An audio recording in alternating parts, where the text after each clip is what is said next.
por el choque entre un avión y un camión de bomberos en Nueva York. Ese accidente dejó 2 muertos. Vamos a verlo. Es el momento del choque entre el avión de la compañía Air Canada con un camión de bomberos en el aeropuerto de La Guardia de Nueva York.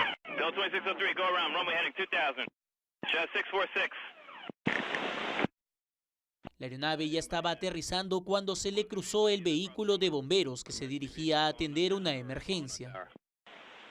El controlador aéreo le pidió al chofer del camión de bomberos que se detenga y 5 segundos después se produjo el impacto que acabó con la vida del piloto y copiloto de la nave. Frontier 4195 to stop there, please. Stop, truck one, stop. Sorry, truck one. Stop, truck one. Stop, truck one, stop. Bill 2603, go around, runway heading 2000. Just 646. A bordo del avión viajaban 72 pasajeros y 4 tripulantes que resultaron ilesos, mientras que los 2 bomberos que iban en el camión se encuentran gravemente heridos. Mientras las operaciones del aeropuerto se reiniciaron después de unas horas, las autoridades analizan las pruebas para determinar la responsabilidad del accidente. Una situación terrible porque la investigación preliminar, vamos a poner un poco de contexto, ese avión estaba ya aterrizando, obviamente reciben una autorización previa desde la torre para poder dirigirse a la pista que le corresponde, iniciar la maniobra de aterrizaje, pero la torre de control también le dio la autorización a ese camión de bomberos, que se dirigían precisamente a atender una emergencia muy cerca a este lugar. Aquí es donde las investigaciones preliminares han encontrado que obviamente eso se trató de un error que sale desde la torre de control. ¿Por qué? Porque tanto el avión como el camión de bomberos tenían autorización para estar en la pista. El camión de bomberos para cruzarla, porque se estaba dirigiendo, como les contaba, a atender una emergencia, y el avión que ya estaba iniciando esta maniobra de aterrizaje. El controlador, como ustedes han podido escuchar en el audio, le da la autorización y luego le pide al camión que se detenga. Pero no se sabe por qué el camión propiamente no le hizo caso, no se detuvo. Tal vez ellos estaban comunicándose con radio por otra persona, ya dado que se están yendo a atender una emergencia. Hay muchas razones por las cuales no pudieron atender el llamado de la torre de control, pero claro, uno se pone a pensar, pero si estás manejando y no puedes ver un avión que es enorme vehículo que se empieza a dirigir, bueno, aquí es donde ya pasa a la misma situación. Ellos estaban yendo rápidamente a atender esta emergencia, podían haber estado distraídos en determinadas cosas o con la atención en otro lado, y es cuando se produce este accidente terrible. Obviamente te queda mucho la duda de qué es lo que pasa con la capacitación de esos operadores. Recordemos que un accidente muy parecido ocurrió aquí en nuestro país. Lógicamente hubo investigaciones, al final se halló que se trató de un error humano, pero claro, en ese tipo de trabajo el margen de error es mínimo. Cuando una persona se equivoca, desemboca en una tragedia de este tipo. Por supuesto, por eso el marco de trabajo de los controladores aéreos tiene muchísimas normas. Normas sobre cantidad de horas de trabajo.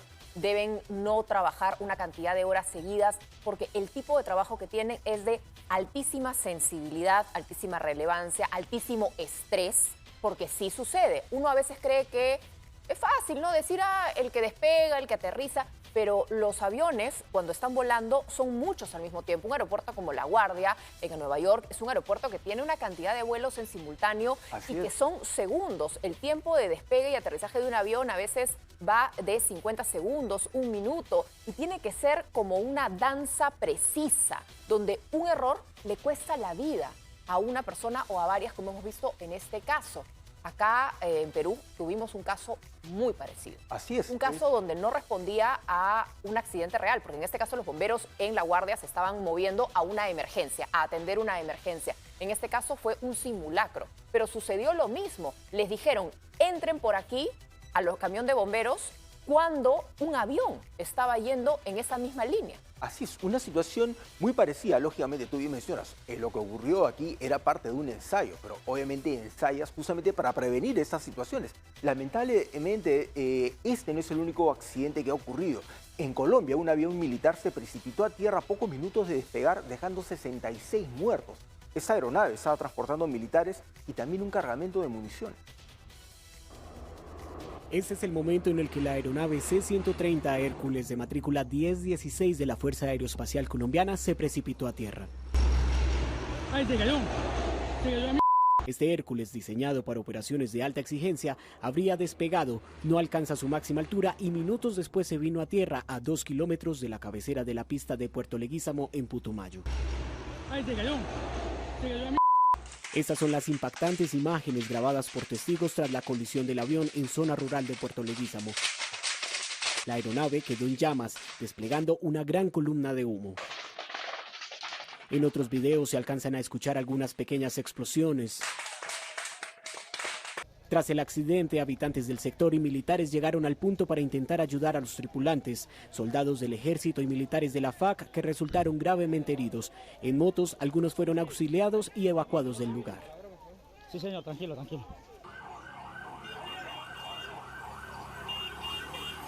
Incluso con mangueras improvisadas, habitantes y bomberos buscaban apagar las llamas. La hoja de ruta de la aeronave, conocida por Noticias Caracol, registra que este Hércules salió de la base aérea de Catam en Bogotá. Tenía en su operación la ruta Bogotá, Puerto Leguízamo, Puerto Asís y luego regresaba a la capital del país con el objetivo de hacer un relevo de tropas. Algunos de los heridos fueron trasladados a centros asistenciales cercanos, mientras las autoridades activaron todos los protocolos de emergencia.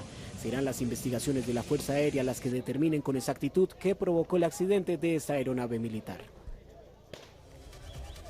Terrible, de verdad. Hace unos minutos las autoridades colombianas han confirmado la muerte de otros dos tripulantes. Son ya 68 muertos, aunque hay algunos medios que hablan de 70 muertos. Esa es información que todavía no ha sido confirmada.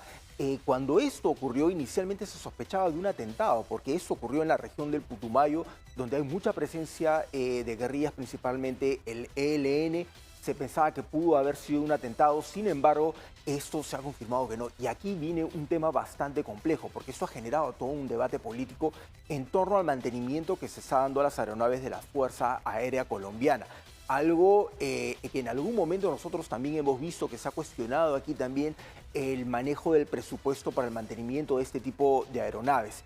Este avión entró en operaciones en la década de los 80 en Estados Unidos y llegó a Colombia como parte de una donación. Hay acusaciones que señalan que el gobierno colombiano, en su momento, me parece el gobierno del presidente Duque, empezó a recibir chatarra voladora, han acusado este tipo de denuncias, pero también han acusado al presidente Gustavo Petro precisamente del recorte del presupuesto para la Fuerza Aérea Colombiana, que lamentablemente derivó en que muchas de esas aeronaves no reciban un mantenimiento oportuno. ¿Puede ser el caso de esta aeronave? Bueno, eso todavía se tiene que determinar. Lo cierto es que de este accidente, como vemos, ya son 68 muertos, 66. En la cifra que teníamos se confirman 2 más, 68 muertos. Todavía se tiene que esclarecer qué fue lo que ocurrió, pero todo apunta a tal vez no precisamente a un error humano, sino a una falla mecánica. Es una situación grave, peligrosa y que siempre pone este debate permanente sobre las Fuerzas Armadas, que se encargan además en territorios agrestes y complicados, necesitan movilizarse vía aérea. Es la forma más segura, más rápida y la única muchas veces de llegar a algunas zonas inhóspitas o inaccesibles. Así es. Colombia que lucha contra el narcotráfico, Colombia que lucha contra las guerrillas, situaciones que podemos traer a nuestro país a crimen organizado, situaciones que podemos traer a nuestro país y nos resultan similares. Y cada vez que se habla de renovar flotas, entran en este debate, pero si no hay para educación, pero si no hay para salud. Pero las Fuerzas Armadas necesitan renovarse porque los aviones no viven para siempre, tienen un tiempo de vida útil y si no son renovados, suceden estos accidentes y estamos contando ahora 68 víctimas Así es, fatales. más que todo en un territorio como el nuestro, por ejemplo, donde esas aeronaves no solamente se dedican a transportar militares, de guerra, muchas cantidades civiles que se mueven de una región a otra, personas que tal vez no se pueden costear un pasaje de avión y los ayudan llevando, los que son los buenos humanitarios, que los llevan de un lugar a otro. A veces hasta órganos para trasplante los llevan a partir de esa manera. Entonces es una situación a la que hay que prestarle mucha atención, pero vamos a cambiar de tema porque